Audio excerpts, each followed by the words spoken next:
A paz do Senhor Jesus esteja sempre conosco. Escola de Formação Santo Agostinho da Comunidade Católica de Evangelização Unidos em Cristo vos informa, meus irmãos, apresenta-vos o significado desse dia tão santo, que é exatamente o sábado de Aleluia. Irmãos, no sábado santo honra-se a sepultura de Jesus Cristo e sua descida à mansão dos mortos. Depois do sinal do glória, começa-se a honrar sua gloriosa ressurreição. A noite do sábado santo, denominada também Vigília Pascal, é especialíssima e solene. A Vigília Pascal era antigamente celebrada à meia-noite, depois mudada infelizmente por questões práticas. Ela não pode, entretanto, começar antes do início da noite e deve terminar antes da aurora do domingo. É considerada a mãe de todas as santas vigílias, pois nesta a Igreja mantém-se de vigia à espera da ressurreição do Senhor. A consumação de toda a nossa fé, e celebra-se com os sacramentos da iniciação cristã. Irmãos queridos, esta noite é uma vigília em honra do Senhor. Êxodo 12:42. Assim, ouvindo a advertência de nosso Senhor no Evangelho, Lucas 12:35, aguardamos o retorno do Cristo, tendo nas mãos velas acesas, para que ao voltar nos encontre vigilante e nos faça sentar à sua mesa. A vigília desta noite é dividida do seguinte modo, prestemos atenção. 1. A celebração da luz. 2. A meditação sobre as maravilhas que Deus realizou desde o início pelo seu povo, que confiou em sua palavra e sua promessa. 3. O nascimento espiritual de novos filhos de Deus através do sacramento do batismo. 4. E por fim, a tão esperada comunhão pascal, na qual rendemos a ação de graças ao nosso Senhor por sua gloriosa ressurreição, na esperança de que possamos também nos ressurgir como Ele para a vida eterna. Bênção do lume novo. As luzes da igreja estão todas apagadas. Do lado de fora está um fogareiro preparado pelo sacristão antes do início das funções, com a faísca tirada de uma pedra. Então o celebrante abençoa o fogo e o turiferário recolhe algumas brasas bentas e as coloca no turíbulo. A pedra representa Cristo, a pedra angular, que sobre os golpes da cruz jorrou sobre nós o Espírito Santo. O fogo novo representativo da ressurreição de nosso Senhor, luz divina apagada por 3 dias, que há de aparecer ao pé do túmulo de Cristo, que se imagina exterior ao recinto da igreja e resplandecerá no dia da ressurreição. Deve ser novo este fogo, porque nosso Senhor, simbolizado por ele, acaba de sair do túmulo. Irmãos queridos, essa cerimônia era já conhecida nos primeiros séculos da cristandade. Tem sua origem no costume romano de iluminar a noite com muitas lâmpadas. Estas lâmpadas passam a ser símbolo do Senhor ressuscitado, que surge de dentro da noite que surgem na noite da morte. A procissão com o Círio Pascal. Após a cerimônia de preparação do Círio Pascal, é ele solenemente introduzido no templo por um diácono que por 3 vezes ao longo do cortejo pela nave central canta elevando sucessivamente o tom. 2 pontos. Eis a luz de Cristo, Lumen Christi. O coro responde, graças a Deus, Deo gratias, em latim. Em cada parada vão se acendendo aos poucos as velas. Na primeira vez é acesa a vela do celebrante. Na segunda parada, feita no meio do corredor central, são acesas as velas dos clérigos. Na terceira vez, por fim, se acendem as velas dos assistentes, que comunicam as chamas do Círio Bento até toda a igreja está iluminada. As velas são acesas no Círio Pascal, pois nossa luz vem de Cristo. O diácono que vem vindo é, portanto, mensageiro e arauto da Boa Nova. Anuncia ao povo a ressurreição de Cristo, como outrora o anjo às santas mulheres. As palavras Lumen Christi significam que Jesus Cristo é a única luz do mundo. A procissão que se forma atrás do Círio Pascal é repleta de símbolos. É alusão às palavras de nosso Senhor. Eu sou a luz do mundo. Quem me segue não anda nas trevas, mas terá a luz da vida. João 8:12. João 9:5:12:46. O Círio conduzido à frente recorda a coluna de fogo pela qual Deus precedia na escuridão da noite ao povo de Israel, ao sair da escravidão do Egito, e lhe mostrava o caminho. Êxodo 13:21. O cristão é aquele que, para iluminar, se deixa consumir na luz maior e que em sua luz acende outras, dando sua própria vida como ensinou e fez nosso Senhor Jesus Cristo. João 15:13. O precônio pascal. Ao término da procissão, na qual se introduz o Círio no templo, ele colocado em local apropriado, com a vela acesa na mão. Renovamos nossa fé, proclamando Jesus Cristo, luz do mundo que ressurgiu das trevas para iluminar nosso caminho.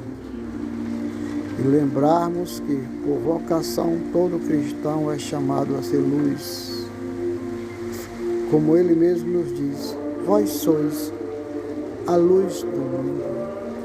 Que portanto brilhe vossa luz diante dos homens, para que as pessoas vejam vossas boas obras e glorifiquem vosso Pai que está nos céus. Mateus 5:14:16. O diácono, após incensar o Círio e o livro, canta o precônio pascal, do latim preconium pascale, que significa anunciação da Páscoa, em que se exaltam os benefícios da redenção e que é um belo poema a partir da vela sobre o trabalho das abelhas e o material para a sua confecção. Irmãos, o significado da luz ao longo da história de Israel e, de modo especial, sobre Jesus, a luz do mundo. As magníficas palavras deste hino são atribuídas ao Santo Ambrósio e a Santo Agostinho. É esse canto o antigo lucernário da Vigília Pascal. O nome lucernário foi dado às orações que se dizem na reunião litúrgica ao acenderem-se as luzes, ao anoitecer. Arderá daí em diante o Círio Pascal em todas as funções durante 40 dias, recordando a permanência na terra de Cristo ressuscitado. Retirar-se-á no dia da ascensão, isto é, no momento em que Jesus Cristo ressuscitado sobe ao céu. Leitura das profecias. Os primórdios da igreja, nesta hora, aproximavam-se os catecúmenos para receber o batismo, a fim de ocupar a atenção dos fiéis e para a maior instrução dos catecúmenos. Leiam-se na tribuna passagens da Sagrada Escritura apropriados ao ato. Eram as 12 profecias como resumo histórico da região: criação, dilúvio, de libertação dos israelitas, oráculos messiânicos. Atualmente são feitas apenas 9 leituras, 7 do Antigo Testamento e 2 do Novo. Para cada leitura há uma oração com cântico ou salmo responsorial. Após a 7ª leitura são acesas as velas do altar, a partir do Círio Pascal, e o sacerdote entoa o cântico do Glória in Excelsis, com acompanhamento de instrumentos musicais e de sinos que ficaram calados durante todo o período sagrado. A igreja, portanto, entra inteira na alegria pascal. Logo em seguida é feita a primeira leitura do Novo Testamento, Romanos 6, do 3 ao 11, que é sobre o batismo. Após o término das leituras, o sacerdote entoa o canto solene do Aleluia, quebrando o clima de tristeza e contrição que acompanhava todo o tempo da Quaresma. Esse canto solene, repetido gradativamente 3 vezes em tom cada vez mais alto, representa a saída de Cristo da sepultura e expressa o crescente júbilo pela vitória do Salvador.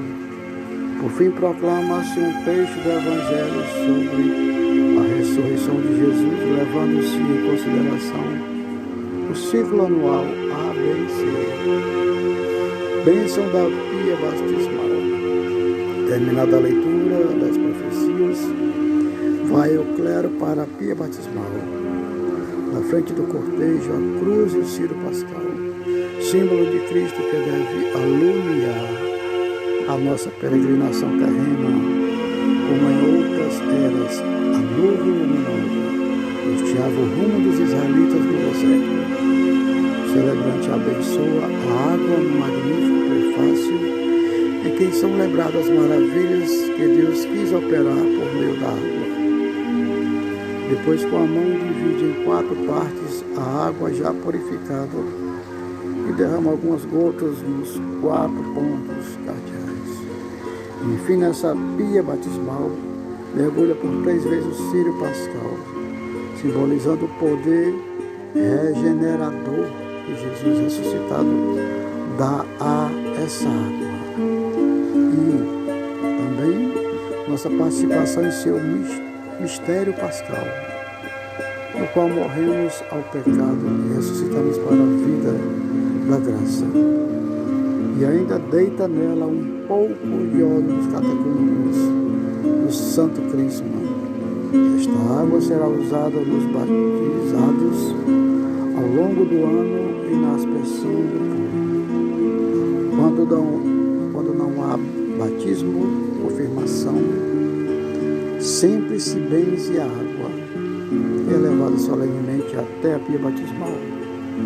Antigamente, irmãos, após os ritos preparatórios, era administrado o batismo solene aos catecúmenos, os que se iniciavam na fé cristã, que durante 3 anos viviam um processo intenso de preparação para ingressar na igreja com um rigor maior da Quaresma e na Semana Santa. Fim dos ritos preparatórios, os catecúmenos jubilosos eram levados ao lugar onde haveriam de receber o batismo. A aspersão dos fiéis que hoje em dia o celebrante faz, avançando através da igreja, com com a água acabada de benzer, recorda esta antiga cerimônia. Depois da bênção da pia batismal, volta o prestítuo ao coro, cantando a ladainha de todos os santos, recordando os que viveram com fidelidade a graça batismal. Chegados ao pé do altar, celebrante e seus ministros prostram-se para meditar ainda na morte e sepultura de nosso Senhor. No final do Sábado Santo, com seus 3 aspectos do mesmo e único mistério pascal, morte, sepultamento e ressurreição, Jesus está no ápice do tríduo pascal. Primeiro está a morte na sexta-feira, depois Jesus no túmulo no sábado, e em seguida a ressurreição do domingo, iniciada porém na noite de sábado. Por isso dito sábado de aleluia na vigília pascal. A missa do Sábado Santo, irmãos, é a primeira das 2 cantadas na Páscoa. Esta celebração ostenta o caráter de extremo júbilo e magnificência, em forte contraste com a mágoa intensa de Sexta Santa. Vemos agora os altares e os dignatários paramentados em grande gala. Reboam as notas alegres do Glória in Excelsis, unidas ao eco dos sinos festivos. O Aleluia não mais ouvido desde o início da Quaresma. Ressurge após a Epístola. Essa é, na realidade, a missa da madrugada da Páscoa. É a celebração, por assim dizer, da aurora da ressurreição. Então, meus irmãos, que Deus nos guarde, nos proteja e sempre ilumine a cada um de nós diante dessa simples, mas dedicada informação sobre esse evento tão importante de nossa Santa Igreja. Pague-se de bônus a todos, irmãos.